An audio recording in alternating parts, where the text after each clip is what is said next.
Welcome to 2021. Happy New Year, everyone.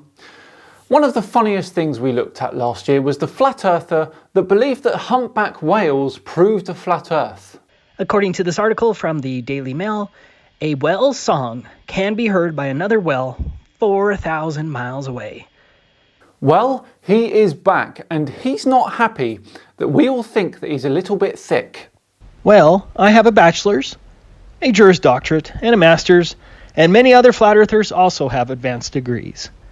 We have PhDs, engineers, pilots, military professionals, lawyers, surveyors, and teachers. Okay, so maybe we have the same formal education, but maybe we flat earthers are just ignorant of the heliocentric model. Surprisingly, nearly every flat earther knows more about the heliocentric model than your typical ball earther. We're going to have a little quiz here. Yes, it's that time in the video where we pit our wits against the big brain flat earther who is adamant to show us all that we are wrong. He's out to prove a point, but I think we can all play our best to bring home the bacon. Let's play Your Flat Earth Proves Right! And what can we win on this brand new Flat Earth game show, I hear you ask? Well, the never before seen and one and only, now that's what I call Flat Earth music, featuring such classics as The Ballad of Simon Dan. Simon Dan, are you a man? Please tell me, are you a man? Simon Dan, feeling sad. The Simon. In the sinister Simon, you're a fine man. What a gay man you should be. And the age-old classic, Simon Dan's a Oh, Simon Dan's a he wears a hat. He's been propped up on YouTube to deny that it's flat. And everybody laughs at him when he says it's a ball.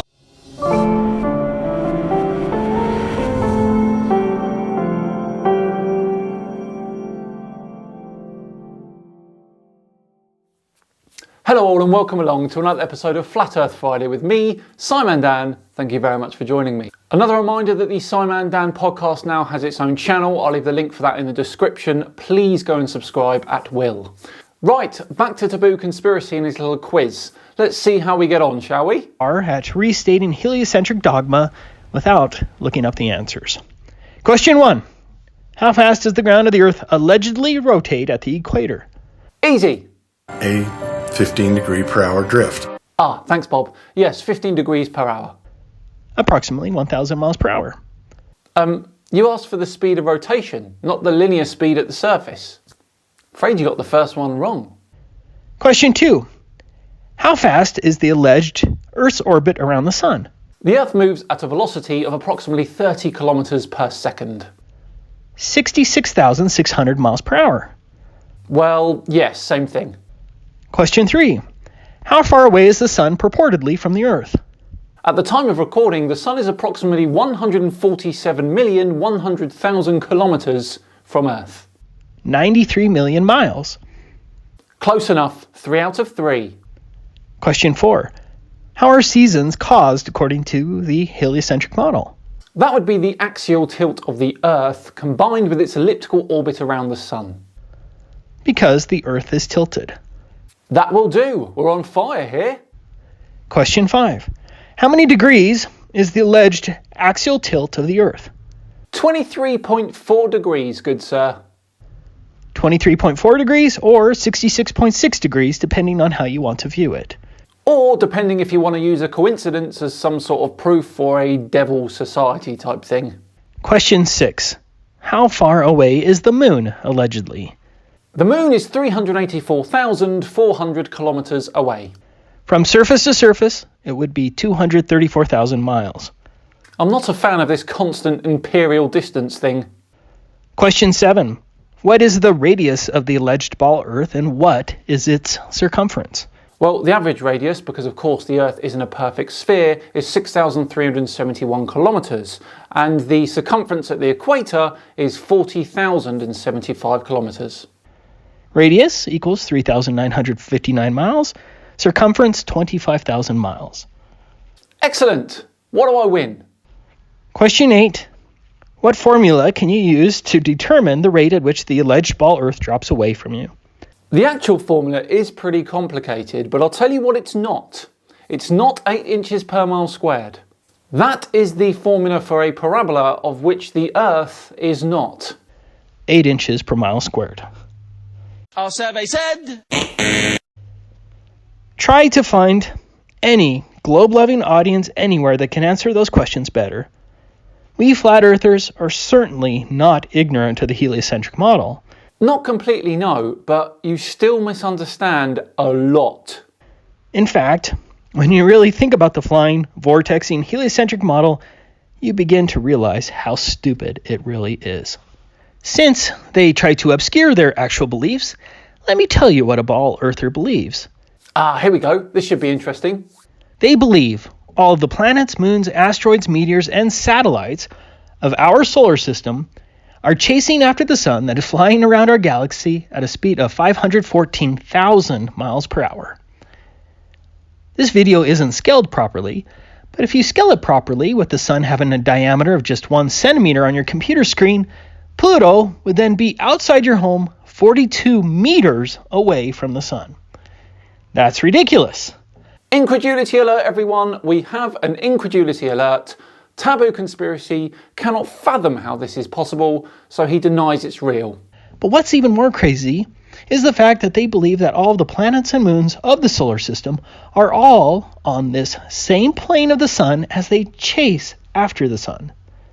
So, in a year time, the sun would have traveled in this left direction 4.5 billion miles in 1 year.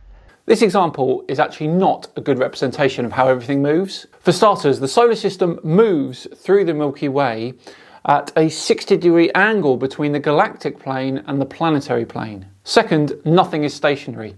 The galaxy itself is moving, and at far greater speeds than the sun is. This means that the speeds you're talking about are the equivalent of a snail getting out of bed after a general anaesthetic. You were saying what about flat earthers understanding our model? However, planet Earth would have also traveled 4.5 billion miles chasing after the sun in the same left direction, but in addition, Earth would have simultaneously traveled up and down 584 million miles in an ellipse around the sun. If you're still struggling with the silliness of this, next time you're in a marathon, try sidestepping back and forth at great distances while simultaneously trying to keep up with the leader, and maybe you'll see the problem. And of course, this is a nonsensical comparison. I've ran 4 marathons this year and no one keeps up with the leader. But seriously, Taboo Conspiracy simply cannot believe this is possible because he doesn't understand it. That's not his fault, of course, but he shouldn't make videos disputing it. Ball earthers believe that a comet, like Halley's Comet, can get yanked back every 75 years and catch right back up with a zooming solar system right on schedule. That's stupid. Is it? The sun has the biggest influence on any object within a few light years. Halley's Comet, at its furthest point from the sun, is 35 astronomical units away. A light year is about 63,000 astronomical units, so why would Halley's Comet be influenced by anything else other than the sun? They believe that even though the Earth is wobbling, spinning, and vortexing through the vacuum of space at insane speeds, that the North Star has never changed position in recorded history. Nope, we don't believe that. The North Star has of course changed over the years. It used to be Thuban about 3,000 years ago. In 14,000 years it will be Vega. I thought you said that you understood our model, Taboo Conspiracy. Do I have to release Jonathan? Not this time. Simply because it's really, really, really far away. That's stupid. They believe that all of the wobbling, spinning, and vortexing through space cannot be felt, measured, or detected on Earth. Einstein himself said there was no optical experiment that can detect the Earth's motion. That's stupid. Sorry, are you calling Einstein stupid? Just want to check on that one. They believe that the moon appears reddish during a lunar eclipse because the sunrises and sunsets of the Earth are refracting onto the moon 234,000 miles away. That's stupid. Not the sunsets and sunrises of Earth, just sunlight in general. And why is it refracted? Because of our atmosphere, Taboo. Why is that stupid to you? Can you give us a reason? They believe that a selenelion occurs because the sun and moon, which are both above the horizon, somehow aren't really there but only appear there because of refraction, which strangely only happens during a lunar eclipse. That's stupid. But refraction is a thing, and the selenelian eclipse only occurs when the sun and the moon are on the horizons, where refraction occurs. It's not rocket science, matey. They believe that the sun and moon only appear to be the same size in our sky, based solely on an impossible coincidence. Can any coincidence be considered impossible? By the very nature of coincidences, surely all of them are possible. But they aren't always exactly the same size in the sky all the time. This sort of eclipse is called an annular eclipse, and it actually is a very poignant image in terms of understanding that our solar system is in motion. To understand the scale of this, for a tall 7'2" man representing the diameter of the sun, the ball earther would claim that the moon would have a mere diameter of the eraser on a pencil. But from our point of view on the earth, the sun and moon only appear to have the same diameter based solely on a coincidence. That's stupid. I would say that stupid is saying that a 7'2" man can't look the same size as an eraser on a pencil, because with enough distance and some clever photography you can of course do that. They believe that during a solar eclipse that the shadow of the moon, which is supposed to have a diameter of 2,159 miles, casts a shadow on Earth that is only 70 miles in diameter. Again, incorrect. The umbra of that shadow is 70 miles in diameter, of course. However, you're not taking into account the whole shadow. The penumbra's diameter is in excess of 6,400 kilometers. So that's stupid. They believe that our pressurized atmosphere is adjacent to an inconceivably powerful vacuum without any effect whatsoever on our air supply or anything else. That's stupid. You know what? I've actually lost count of the amount of times I've had to counter this argument. I really have. Let's pause right there and tackle the rest of his video next week. This has been a very satisfying one today, listening to a flat earther calling all of us stupid and having his assumptions about everything that we think be wrong anyway.